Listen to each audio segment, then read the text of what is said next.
Well, they're coming up. Since we're a historical society, I'm going to start with a little mini historic trivia and history lesson. The first family came to Jackson around 1775. It was the Benjamin Copp family. And they built a little cabin by the fire pond, which ironically got washed out in a flood. And they lived pretty much alone for 15 years. And then some settlers arrived from Madbury, New Hampshire, down near Dover, and they called the town New Madbury. So that was the first name of the town. It was incorporated in 1800 with the name Adams in honor of John Adams, who was president at the time. And then in 1829, they changed the name to Jackson. And that's when John Quincy Adams, John Adams' son, had been president. Andrew Jackson was the new president. People in town did not like John Quincy, so they changed the name. There was a vote in the town meeting, and only one person voted against changing the name. So in 1800, it became Adams. And then a few years back, it was renamed again to Jackson. And I think a lot of you know that, but instead of in honor of Andrew Jackson, Charles T. Jackson, who was the first state geologist, he actually came to Jackson and discovered the first tin mine in the country off Tin Mine Road, on the Tin Mine Conservation Land. But the year 2000 was Jackson's bicentennial. That was the 200th anniversary. And the society put on a year-long bunch of festivities, parades, dances, whatever. And they also commissioned a song from Dennis and Davy that I think the kids have been practicing. So let's start the program with a song.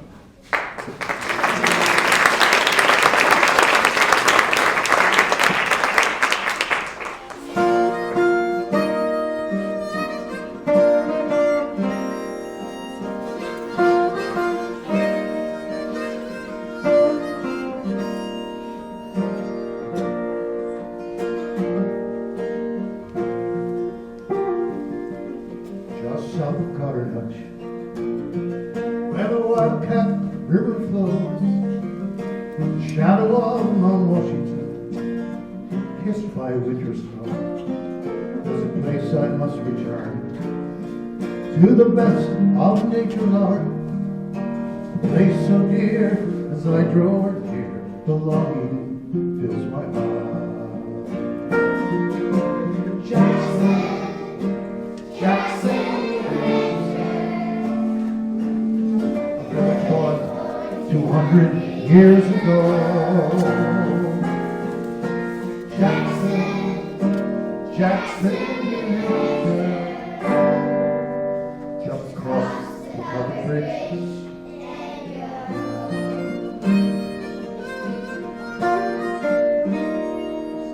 When change comes with the seasons, and the green turns shades of gold, the winter wind returns again to welcome young and old. From the summits of Black Mountain to the village I will roam, and there I surely will return and find my way back home.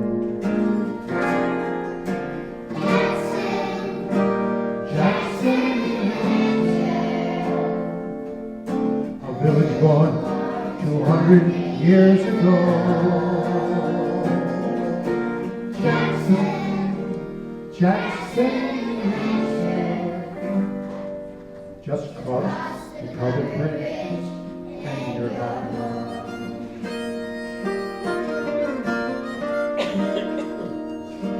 Friends around the fireside, as honest as the day. Spirit of the village helps me on my way. And when my heart is tired and weary, and the mountains call to me, when God's good hand is on me, in Jackson I will be.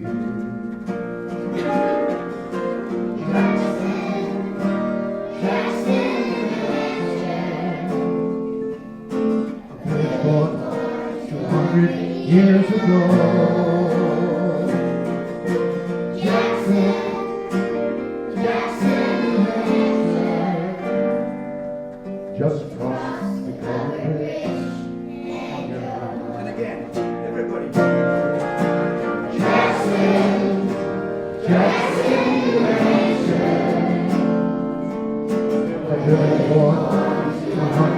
years ago.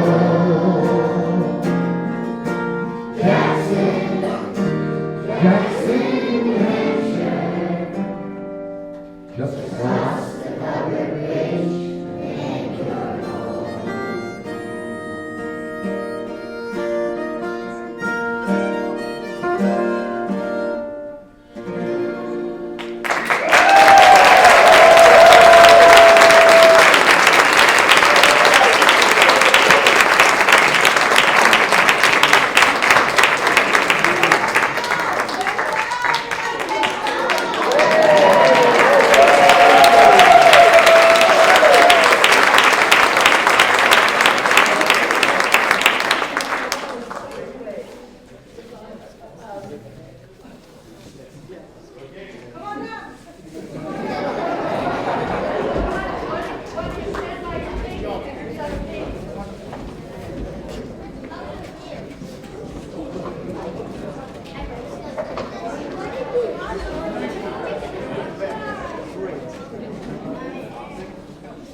History, the Society also focuses on 19th century art, which really differentiates us from most other small-town historical societies. Pre-COVID, the Jackson and Bartlett kids visited regularly to see our art exhibition, and we're really glad to see them back. Most of the artists we feature lived in the 1800s, but we also like to encourage budding artists. So June, is June here? You want to say something?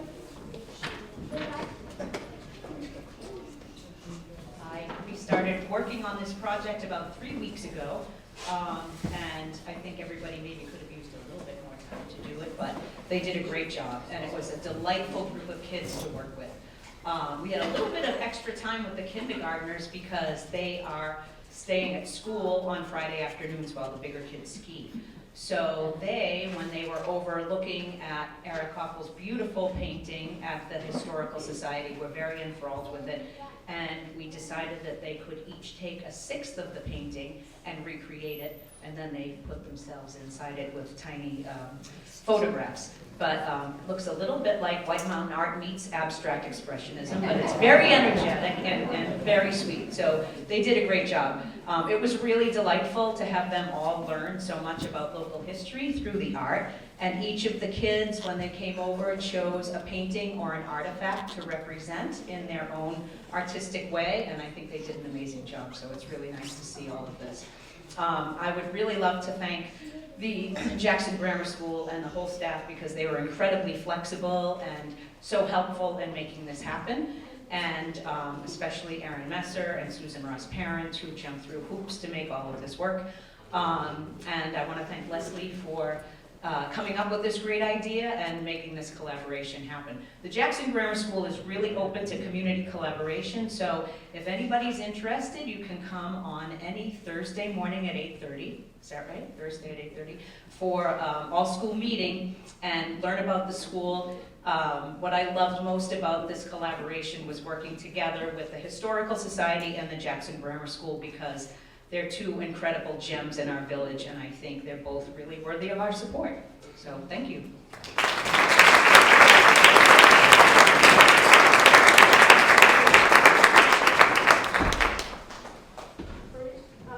For each family that has a kid that did a painting, we have a gift for you in the back. Can you hear me? Okay, sorry about that. For every family, we've put gifts for doing this on the back table. It's the history of Jackson, Part 1, 1771 to 1865. So pick one up on their way out, and if the family's not here, we'll get them to the school. So quick agenda for what's coming up. We're going to have an 8.5-minute movie that Dan Noren put together on the Historical Society. Then the landscape architects are going to talk about what we're doing, and where the building's going, and how they came up with the thought process and everything involved with figuring out where to go. Then we have a 3.5-minute movie by the New Hampshire Preservation Alliance, and I'll conclude with where we are financially. And after that, we'll take questions. So if you could leave them to the end. And I know there are a lot of kids that might be antsy. Feel free to leave when we get to questions, but we'll stay as long as anybody wants, and we'll bring up Steve Weeder, to our general contractor. So, let's go with the movie.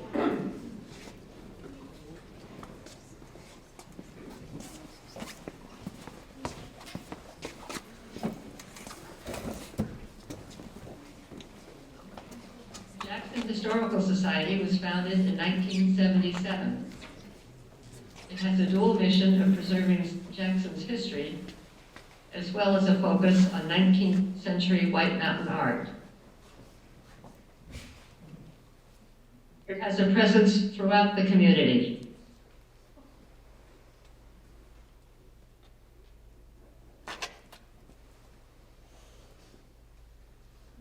In the year 2000, the Society celebrated the town's bicentennial with year-long activities.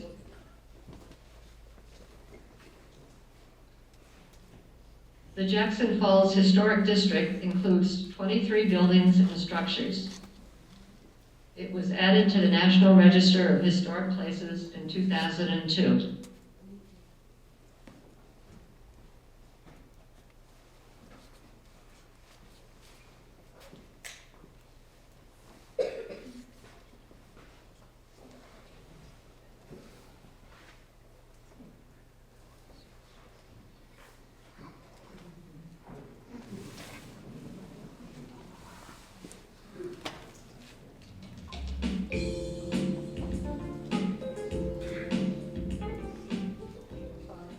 The Society has published numerous books, as well as catalogs for its many art exhibitions.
The historic Tricky Barn, part of Jackson's first hotel, was slated to be demolished by the town. The Society spent over $50,000 to dismantle it, saved the timbers, then donated them to the library.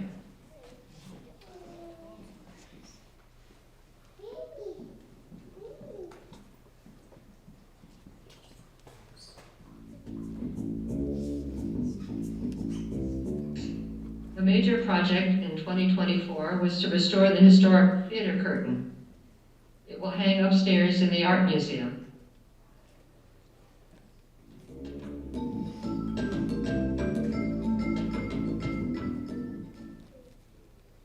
Other programs were held throughout the year.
society leased the town hall from the town in 2009 for $100 a year.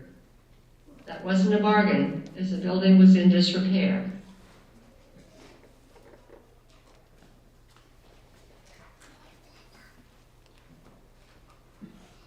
The society spent over $250,000 renovating it.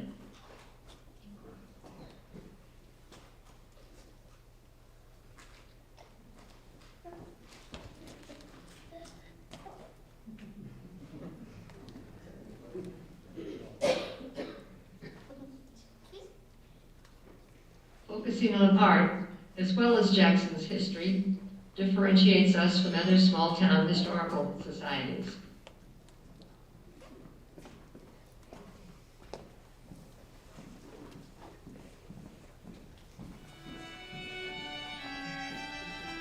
The Jackson 5 exhibition highlighted 5 local artists who painted here over the past 150 years.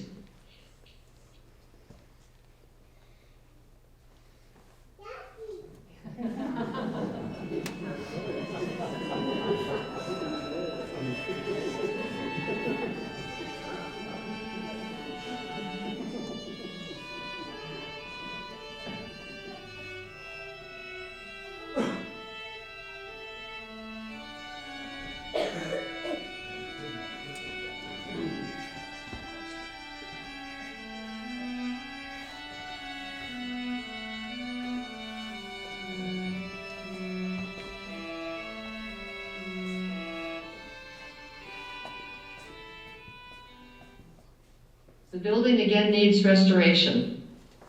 The 1879 windows and early metal ceiling need to be repaired.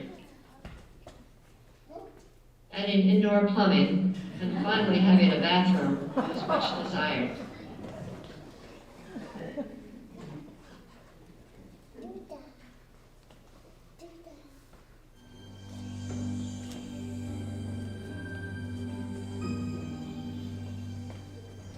Jackson Falls, the Wildcat River in Jackson, New Hampshire. This is the way it looked this afternoon. Andrew took this video. There's 2 sets of videos here. It looks almost identical to Hurricane Irene, August of 2011. The difference with this one, we had between 4 and 6 inches of rain over the last 24 hours, and this area in the Mount Washington Valley.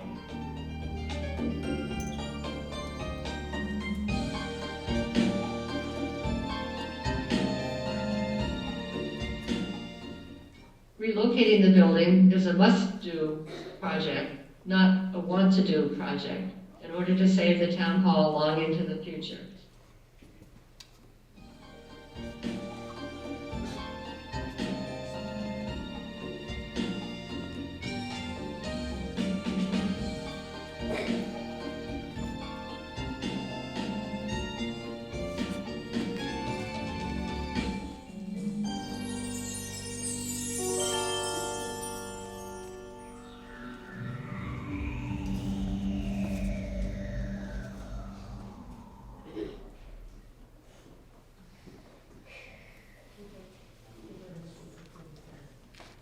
That just barely scratches the surface. For a little, volunteer-run organization, we've done a lot more than was shown there. And if anybody is interested in getting involved, when my late husband Warren was able, well into his 90s, he had it open almost every day. I mean, that's what he did. And now we're dependent on volunteers to come, and we have docents. You don't have to know anything about Jackson history. Your main job is to unlock the door, turn on the lights, and be friendly to anyone that comes in, and bring a book or computer if nobody comes in. And also, if anybody has any ideas for a program or would like to give a program, let me know. But now I want to turn this over to Christina Campa and Nick Aceto, the 2 landscape architects. They have separate companies, but they are working together on this project. They both live in Jackson, both have kids in the school, and they've just been a huge asset to this whole project and taught us a lot.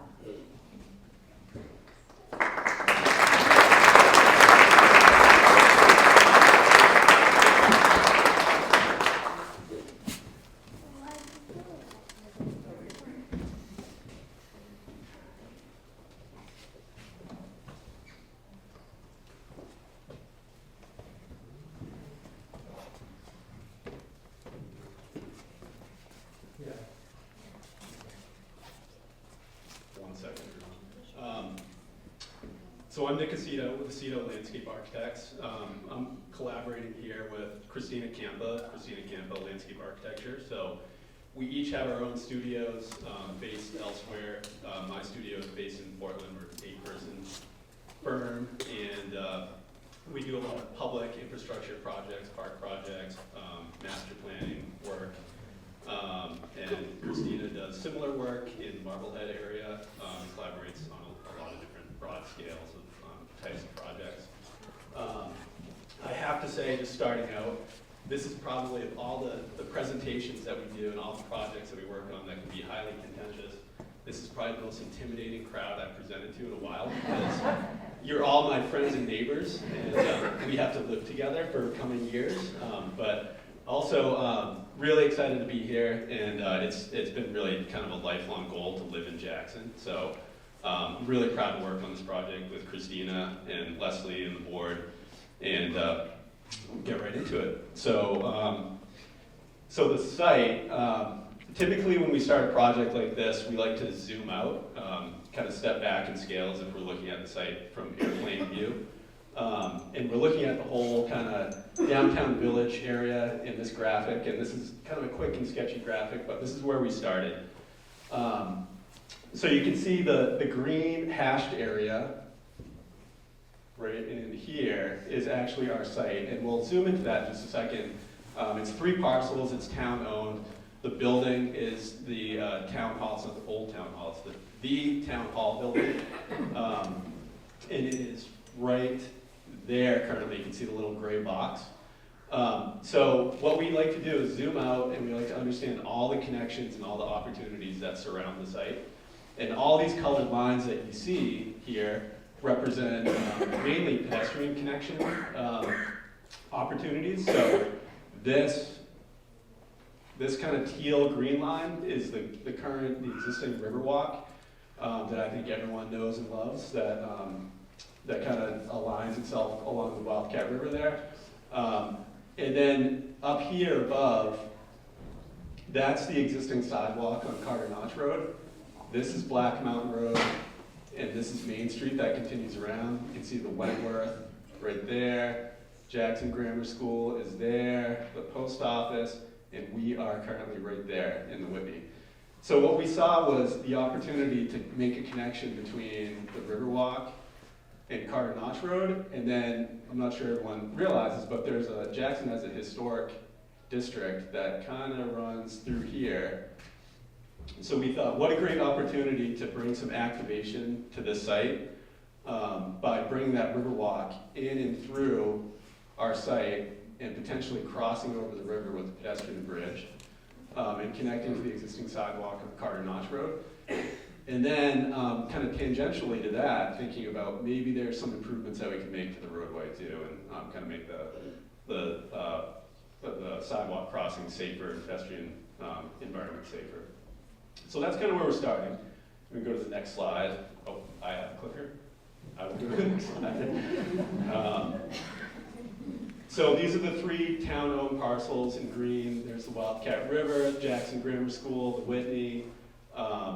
You can see the building outlined in purple as it exists today. It's actually within Black Mountain Road right-of-way. So it doesn't even adhere to, Christina will talk about some of the site constraints, doesn't adhere to any of the setbacks. It's actually partially outside of the property that it sits within currently and within the right-of-way of the road. And then on the other side, as Leslie pointed out in her video, the Wildcat, it's really kind of partially within the banks of the Wildcat River, so it's really squeezed tightly on this site. So I think I'm going to pass it over to Christina to talk a little bit about building placement and some of the constraints. Okay, so,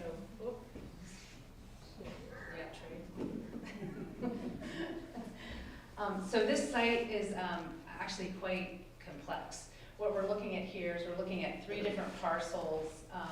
We've got, these are all town-owned parcels. We've got this upper parcel here, which we know is this kind of gravel lot.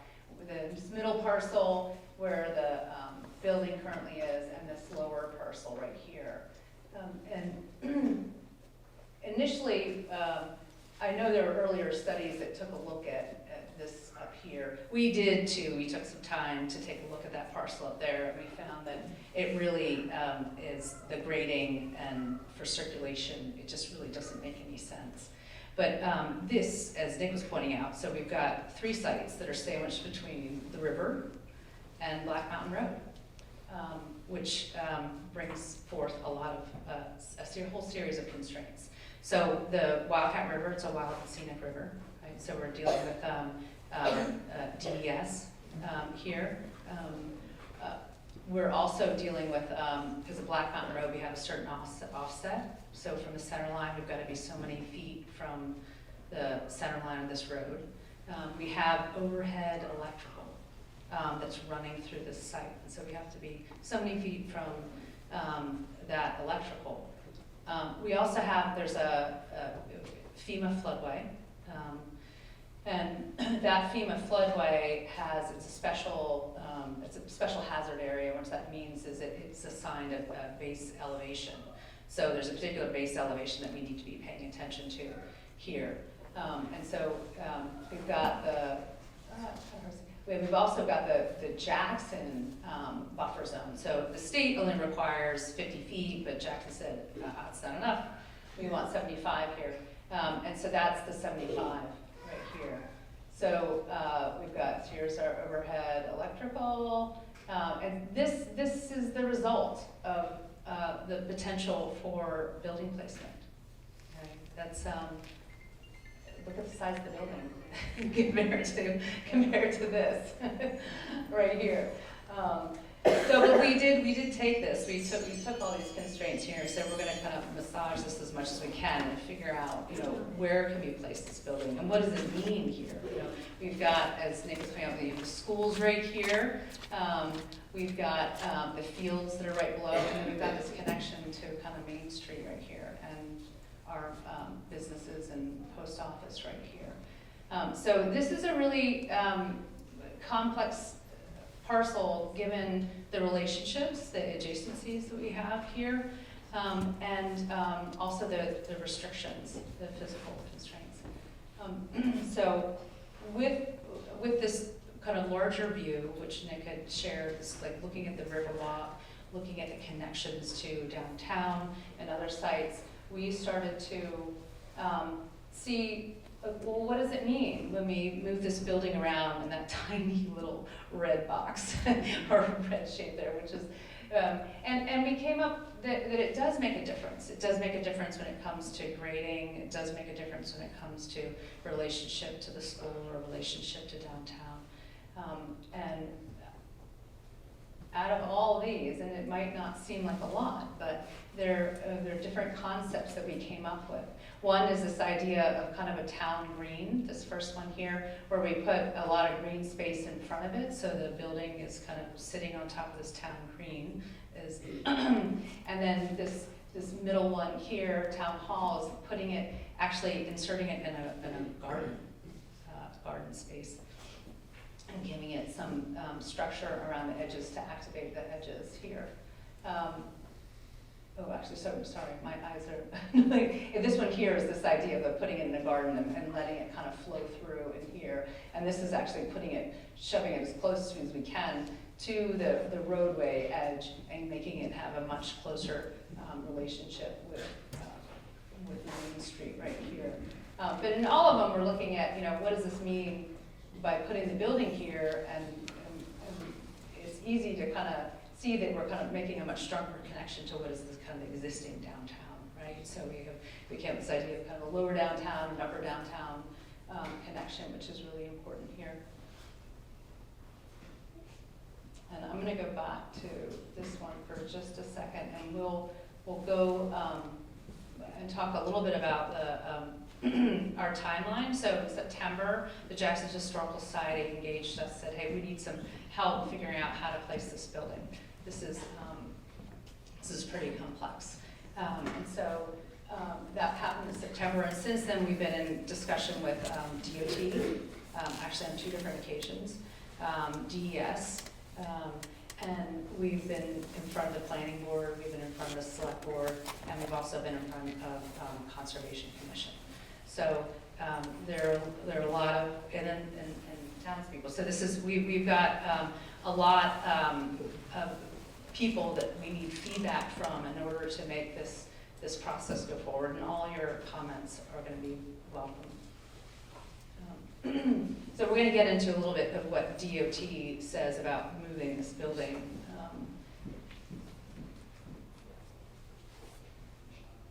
A little bit later, but let's go on to, I'm going to hand this back over to Nick.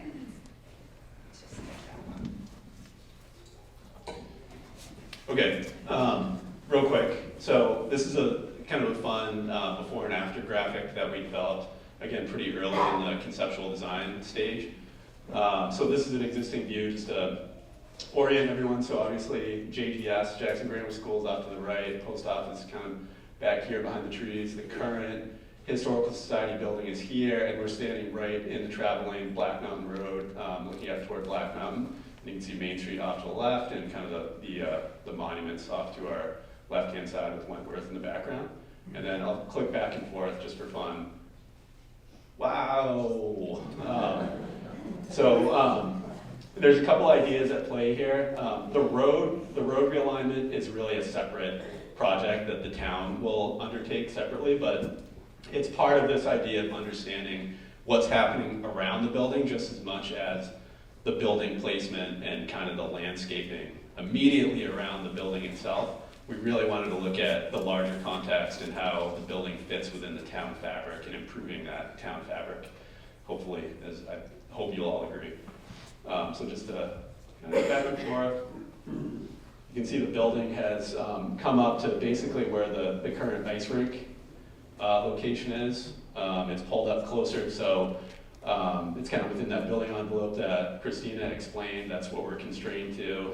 And this is looking at, well, what does that building look like if it's pulled up to Main Street, and it kind of engages with the traditional Main Street feel, creating a street wall as you come around that corner. And then obviously you see a lot of pedestrian connections through sidewalks, an enhanced crosswalk potentially in the future, kind of retaining walls and plantings.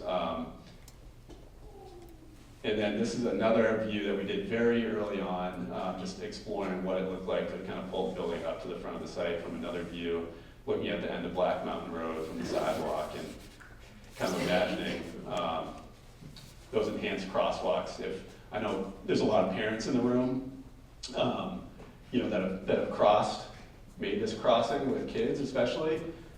This bridge comes up, it's what they call a super elevated bridge. So if your vehicle over here traveling up and over that bridge, you really can't see what's happening at this intersection currently until you're right about where that car is. And then that's usually a little too late, where you're usually stuck in the road trying to cross kids for like after school programs, soccer or skiing and whatnot. So making this crossing, necking it down so the crossing is shorter makes it safer. And then also, changing the geometry of the road makes vehicles slow down as they come into that space. But really the focus is the building move and the site treatments around it, making it a good amenity for town. I'll click through this really quickly. This is a section view. As Christina mentioned, we have been in talks with New Hampshire Department of Transportation because this is a state-controlled road. So just at a very high level, what does it look like to kind of dimensionally adjust that roadway and incorporate sidewalks and bike lanes, street trees, streetscape, and make this feel like almost an extension of Main Street in a way as you travel up from Main Street to the Historical Society site. And then, pass it back to you for. Okay. There we go. Okay, thanks. So this is what we're kind of calling the vision plan and the overall plan, and this is kind of the culmination of the constraints in our work of looking at how do we get people to and from the building. So we're talking about vehicular circulation, pedestrian circulation, and its connection to downtown. And across the way. So in our conversations with, I'm gonna touch on DOT just a little bit here, because now you can see the intersection. In our conversations with DOT, they agree that teeing up this intersection here is a much safer condition than what it exists right now, especially given it's in front of a school. Right now, the current parking is, this is the old site right there. The current parking is right in front of the building there, and we are proposing here to say, let's get the cars out of here. It doesn't make any sense. This entire space should be a green space. And we have room within the road right-of-way to put cars and sidewalks. Well, sidewalks just outside the right-of-way, but to have on-street parking here. Not only does this provide some traffic calming, especially Black Mountain Road needs that. When people come, down that hill, they come around that corner pretty fast. And on-street parking really helps slow people down. It gives people signals, says, hey, you're coming up into a town center. So the idea is to create some on-street parking in front of the building, along here, and then there's a gap, and then to be able to create it up top here. So again, with that idea of the Riverwalk, is that we've got a path that goes all the way through, all the way up, and then possibly kind of an overlook up here. So you'd be able to access it from here or from kind of any point. A series of pathways that would connect through the site. In the winter, probably only a portion of those would be maintained. We've got sidewalks that are around the building, and it's like in crossings. So identify places where we can safely cross people. In our conversations with DOT, they're very specific about this. They don't want any mid-block crossings. They want it at the edge of the block. So there's still some work to be done, and with DOT and highway engineering here. But so what we're looking at, the site placed here and a nice path that comes across the front of it. And then it comes up, and then the original site where the building is that we think this is a great opportunity to have a terrace, so an overlook. It's right on the river. We would use maintain the stone foundation, and this would be a great spot to get your coffee, come sit here, and hang out by the river. Gazebo stays where it is, and then the path kind of continues all the way up. One of the concepts of kind of what we finally landed on here in terms of kind of planting and vegetation is that this building is, given the context of being adjacent to the river, the idea that it should be in a kind of riverine setting, and so that means that we're talking about a heavier vegetation, and to kind of fill this site with trees. Not only is it kind of safer being against the river, but it also creates a lot of incredible spaces throughout the site in here. And we do see that there are a lot of potential spaces for community programming. So whether that be bringing back the farmer's market, or on this side of the building that is an open area where you might be able to set up a bunch of chairs here, and to hold some public activities here. We also took a look at putting sidewalks along the other side, the school side, that would connect all the way from downtown, up through, past the school, and to the businesses up here. I think we've all seen it where people kind of zigzag all over Black Mountain Road, and they really don't know where to go. Which is quite a dangerous situation, especially in the winter time. So I think we probably would all agree that a good pedestrian connection up Black Mountain Road. It's also safer for the school, keeping visitors outside the school. I'm getting reports from my son that come like October, people are peeking in the window, wondering, is it really a school? This is true. So I think that, there's a lot in this plan, and all the roadway improvements, this is where we're kind of deviating from what Jackson Historical Society, what they're going to be doing. Nick and I feel pretty strongly that these roadway improvements need to happen in order to truly activate the site successfully, and to make this area much safer along Black Mountain Road.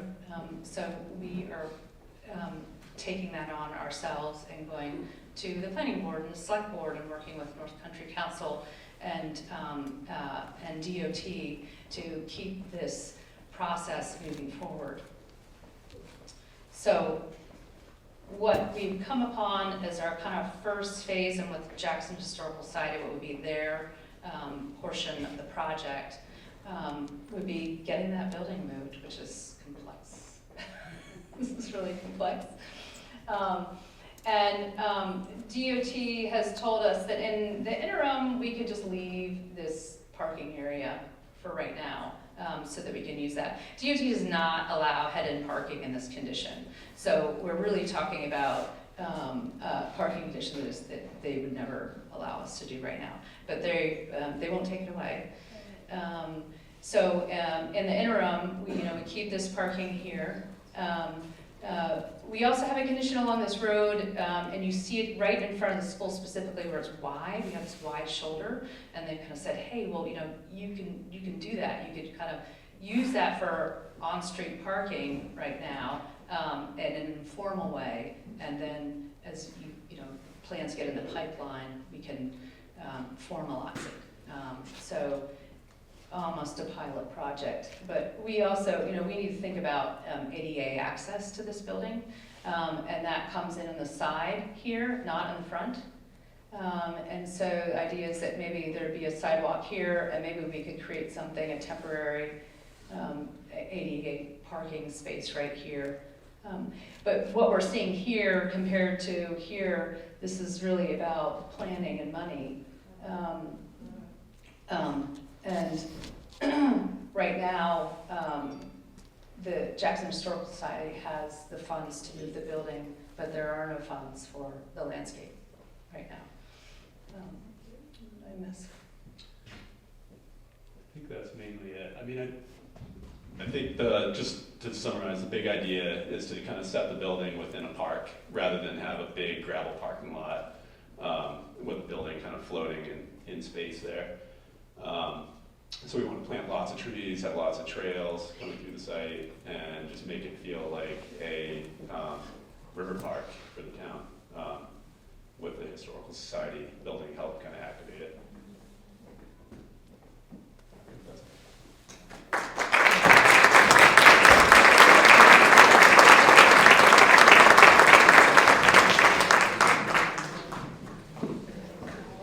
We're back to the clicker.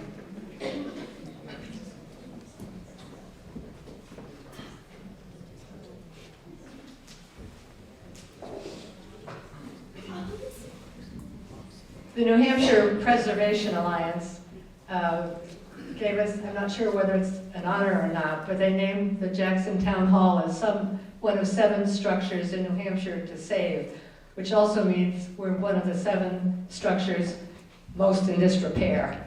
And it didn't come with any money, but just bragging rights that we really need help. And they also included the Ham House on Dundee Road that Ann Pillion and Stephen Weeder are so involved in. And can we get back to the slides? Oh, I click them here. This is the cover of their most recent newsletter. They put us on the cover, but I love that title, Places in Crisis Inspire Action. And that's where we are now. We're in crisis, and we need a lot of action. We're going to go ahead with this.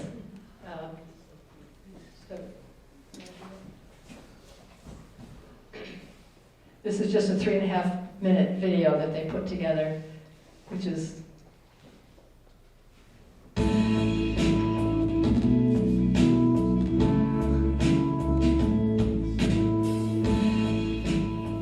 For parsimonious New Hampshire towns, it's not unusual to construct public buildings on the least valuable plots of land. That was seemingly the case in Jackson, where in 1879, voters approved building a town hall in the village, located on a narrow bank between the Wildcat River and today's Route 16B.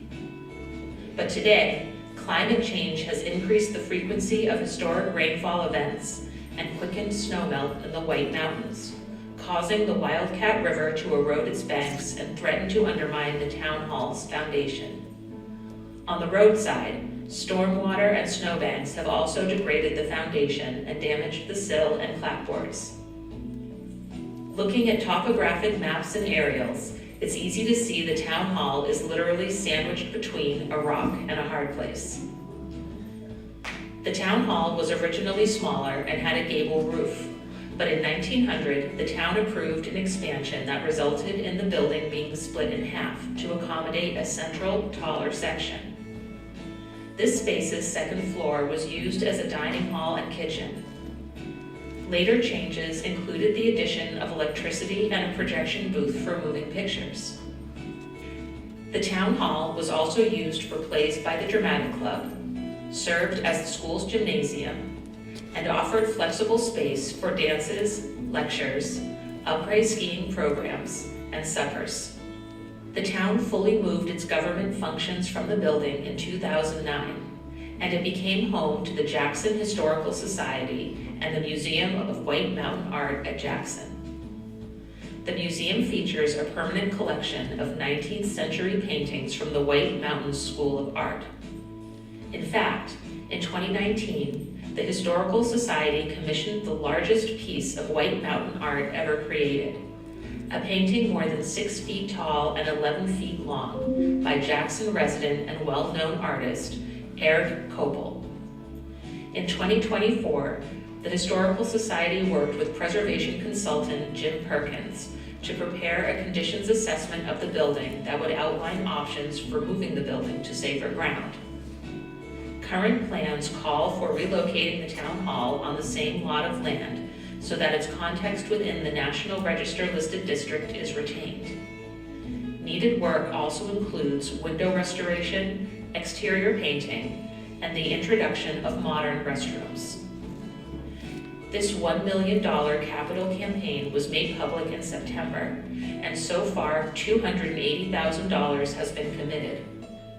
The group is also hopeful for an LCHIP grant to help with rehabilitation efforts.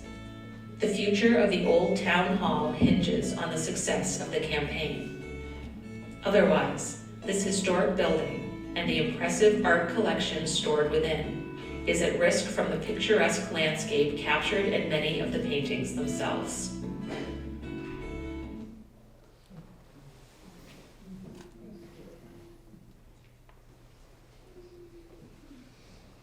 So the town hall is a historically important building. As you've heard, had many functions. Even going through the town reports, at one point there was a lockup in the basement, which is just a little dirt square. And I don't know whether anybody was ever locked up there, but not very hospitable. But because it's, and we just need to keep it for a long time. Oh, shoot.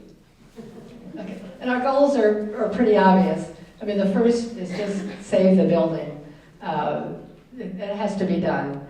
But we also have to keep in mind that it's a historic building, and we have to do everything historically correct. This is also, we did get an LCHIP grant with a lot of strings.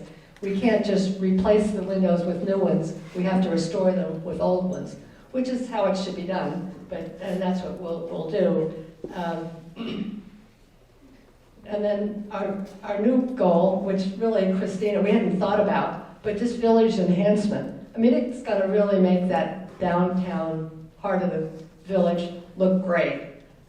So that's the plans. And then in the future, once this is all done, we'll basically keep going as we always have, archiving Jackson's history, having programs and whatever. But one new news that wasn't included, for the first time in the history of the society, we've hired a real professional. I mean, it's always been run by seat-of-the-pants volunteers who pulled off a lot of stuff, but half the time didn't know what we were doing. But Bob is is a real museum professional. He's upped our game with archiving our books and our records and whatever.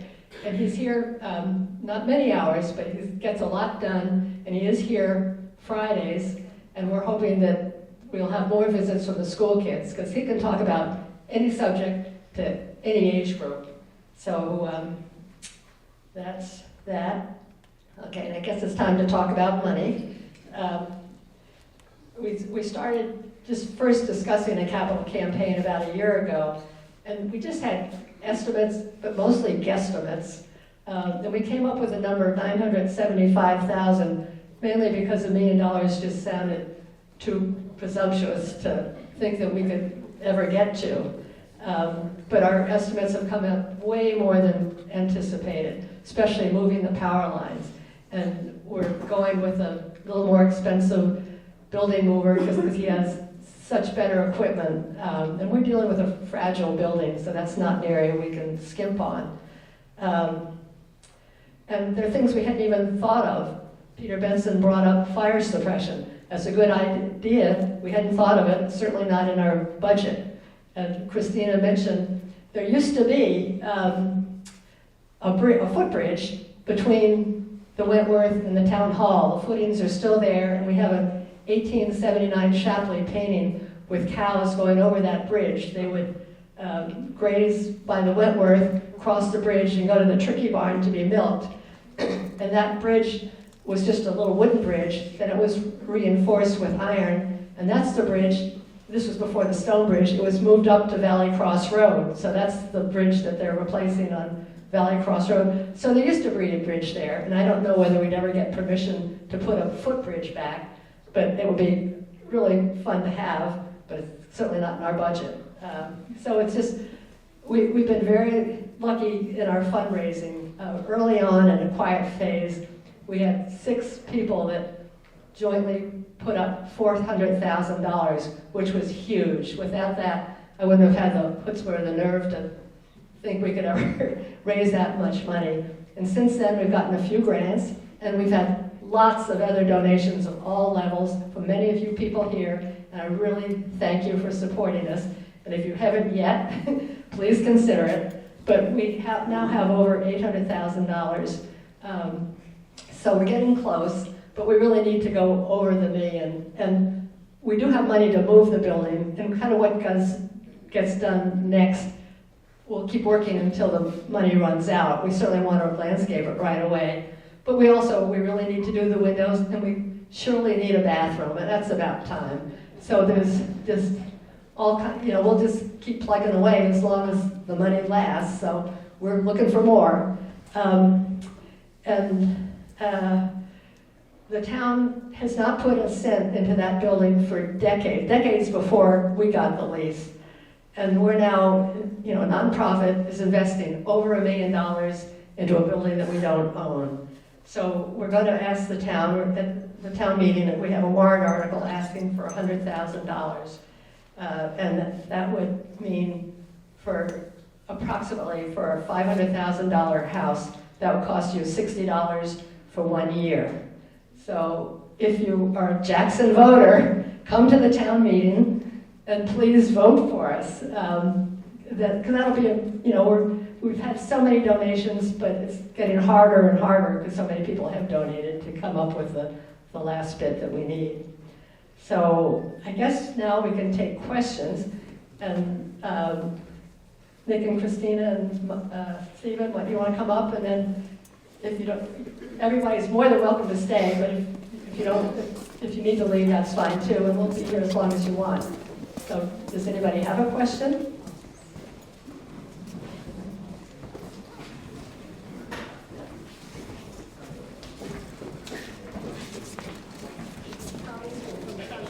Tom Eastman, Conway Daily Sun. Thank you, Leslie. How much would, what is the estimated additional cost to do the bottom of Black Mountain Road, to do all those enhancements that you were talking about, making a walkway and sidewalks and blocking off the current triangle there and enhancing it? Thank you. We don't have any cost. That project, the society fully supports. It's a brilliant idea. but it's not our doing, it's not our budget, it's not our bandwidth. Dealing with road changes is really the DOT in the town, and I don't think, do you know of any?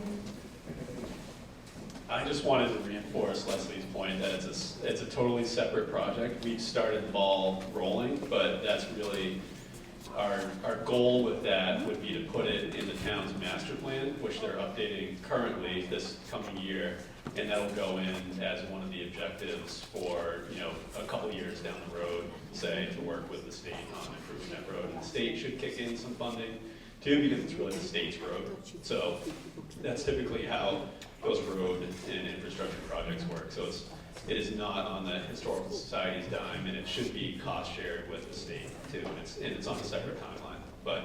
And so with that, we don't have specific costs.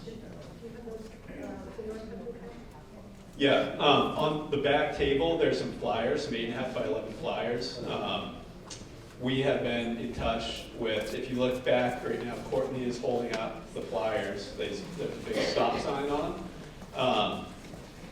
That's a link to a survey with that the North Country Council has, and it's really, North Country Council is kind of our liaison to the Department of Transportation and getting that project on a specific timeline with a budget, with preliminary and final engineering. So we're just planting the seed, and we think it's an important project, but separate from the Historical Society. And we encourage everyone to grab a flyer and fill out the survey and express the need to improve our pedestrian sidewalks in town for safety reasons, because that's how we kind of make our voices heard at the regional and state level. And I think the North Country Society, fairly recently in E-News, they're taking a survey, and specifically in Jackson, they had 3 or 4 different sites. And they're looking for feedback, and I'll try to get that out in E-News again, because it's just a great idea, making that a T, and, instead of that triangle, which is really a dangerous situation. Yeah? Yeah, oh, sorry. Yeah, go ahead. Mike Meehan, I know this is coming late to the party, but was there any thought to try to put the utilities underground as you were designing it? I know it's expensive. We actually, the only choice we have to move the building is to put this one section of the wires underground in order to do that. So that's a start to maybe future concept of continuing with that idea, but there will be one section of wire to put underground just to move the building. And that's a very expensive thing for us to do.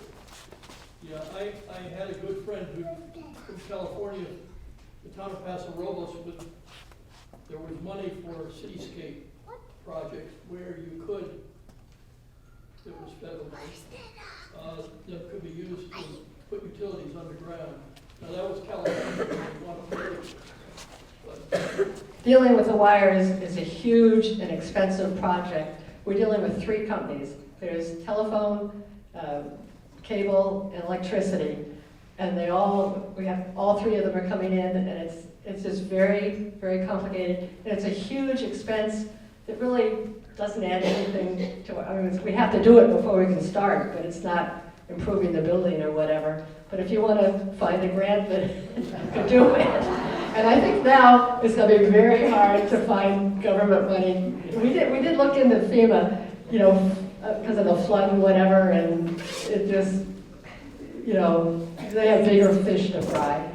I'm from Marblehead, and they put all the utilities in Old Town underground for years, plus it's all solid granite. I know it's... Yeah, from the design side, we're a big advocate of burying utilities because it opens up all sorts of opportunities from a streetscape standpoint, beautification standpoint, even pedestrian accessibility.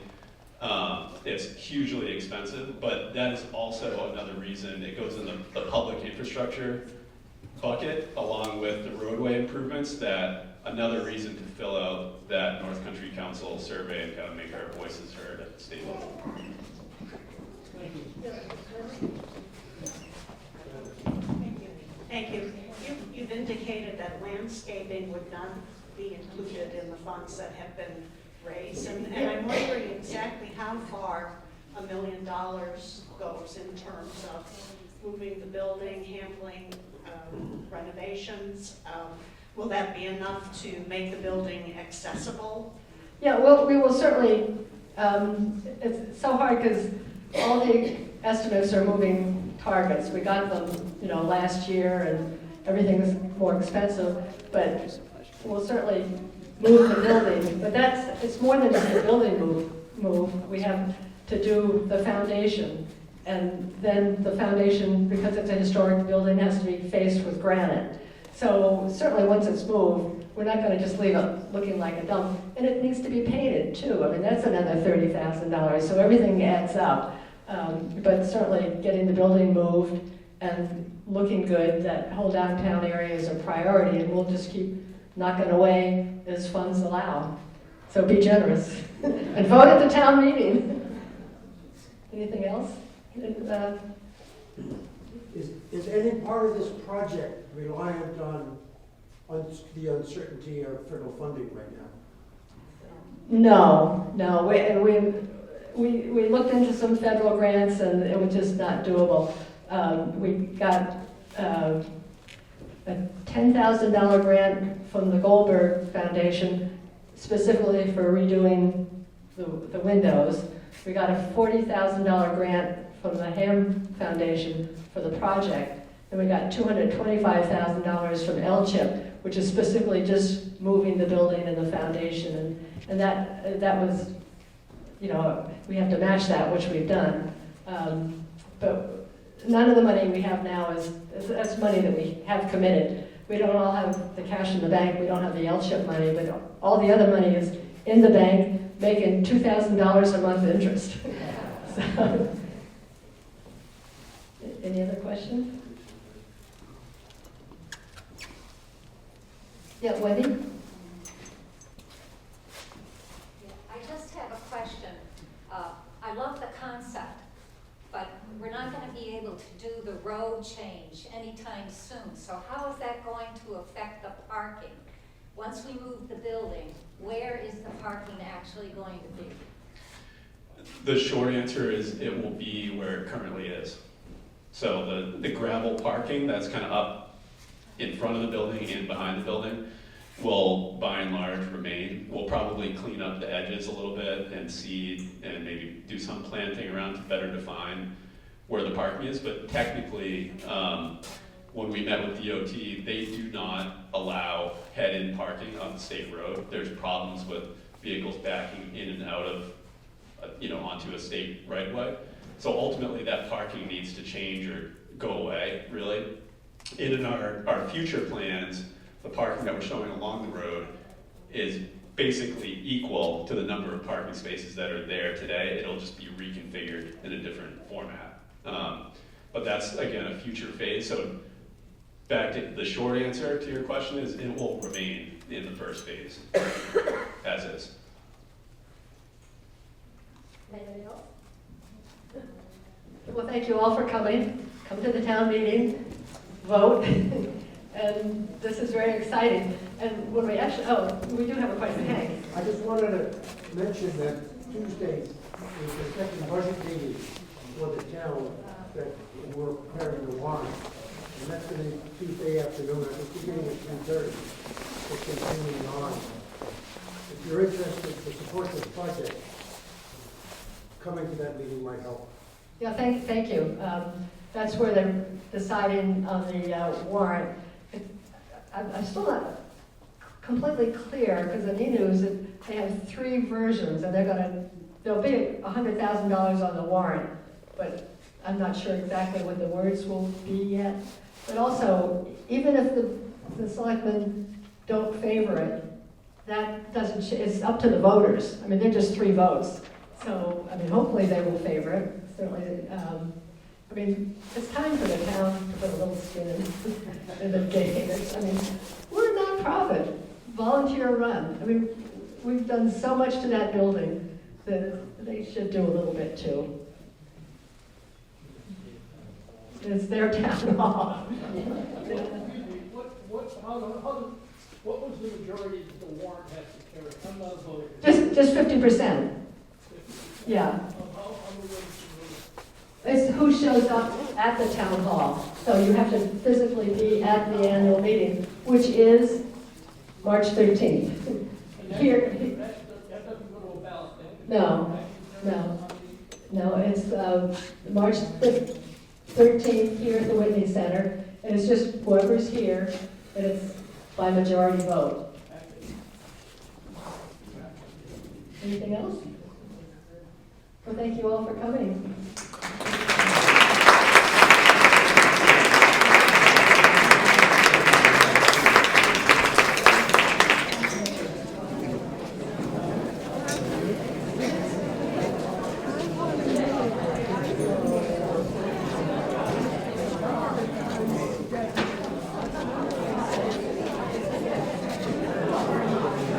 How do they go? I could put one up to start. Upside down? Yeah. Front side out or like this? Yeah?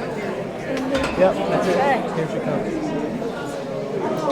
I'll see you outside.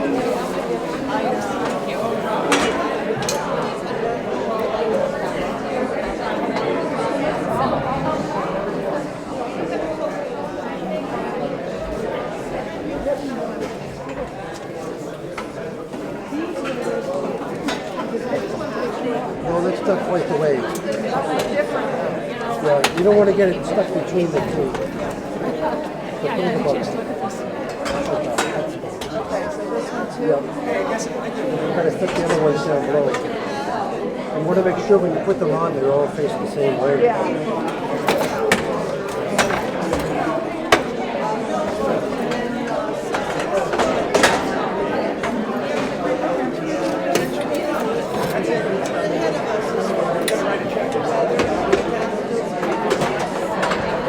Once you get the first few started, then it's easier.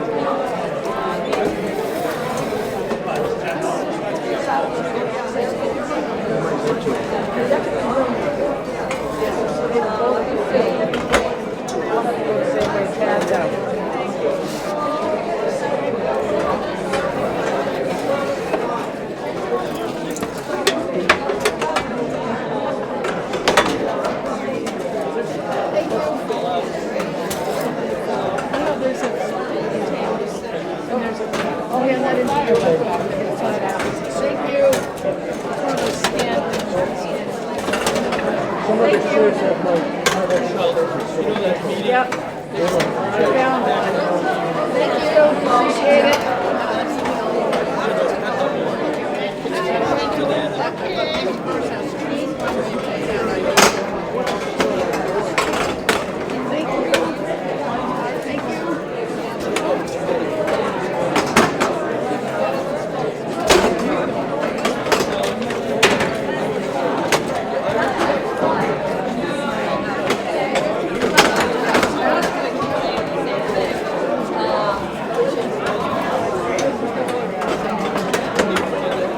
Go on this side.